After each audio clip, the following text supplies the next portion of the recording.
As unlikely as it might sound, there is thought to be a tenuous link between the detection of movement and emotions.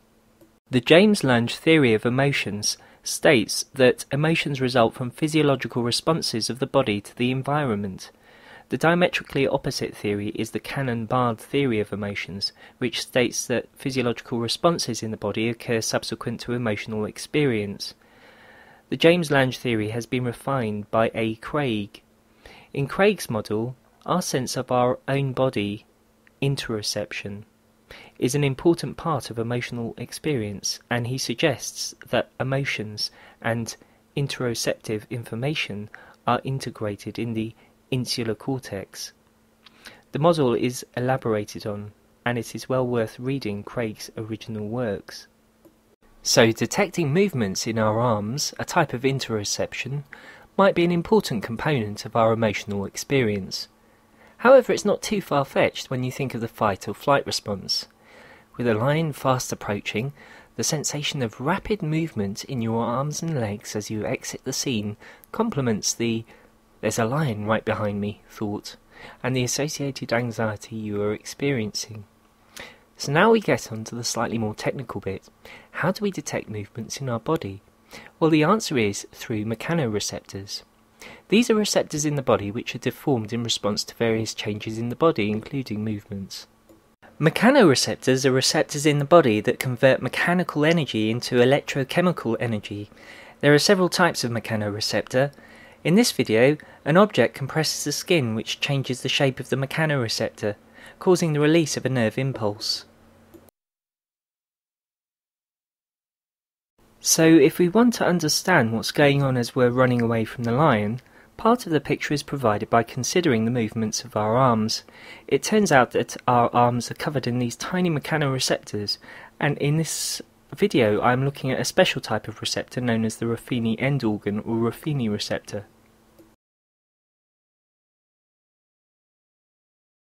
Ruffini endings are mechanoreceptors. They are also known as Ruffini or bulbous corpuscles.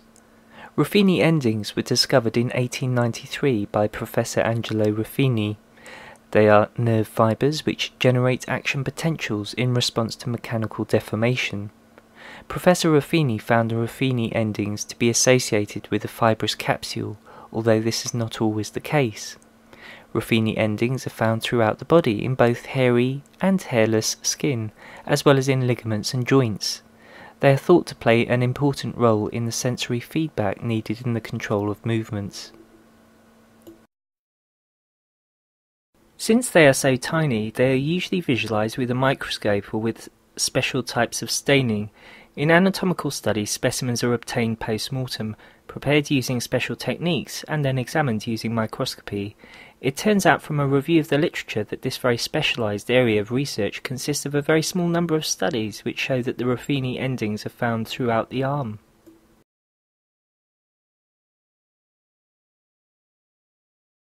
Ruffini end organs were identified in the inferior, middle, superior and posterior glenohumeral ligaments in this study.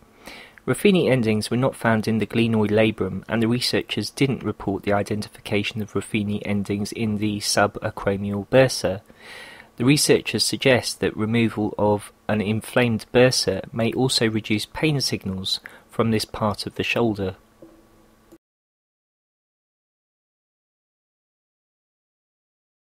In a histological study, flexor tendons of the hand were examined.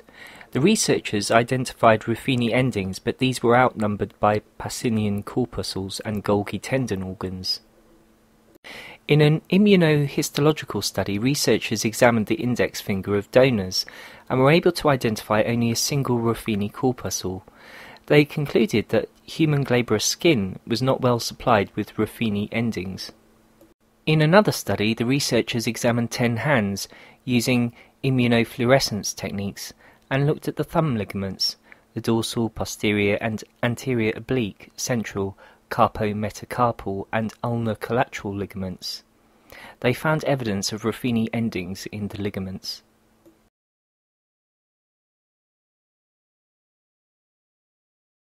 The researchers in this immunohistochemical study examined 12 right index finger distal interphalangeal joints and surrounding structures. The specimens were divided into 3 regions longitudinally, these being proximal, middle, and distal, and these areas were further subdivided. Although other types of endings were more prevalent, the researchers identified type 1 endings, which include Ruffini endings. In this immunohistochemical study, 12 right index finger proximal interphalangeal joints and surrounding structures were examined.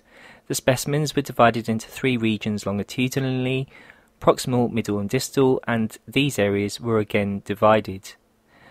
The researchers found that type 1 endings, e.g. Ruffini-like endings, were more prevalent in the volar plate of the proximal interphalangeal joints.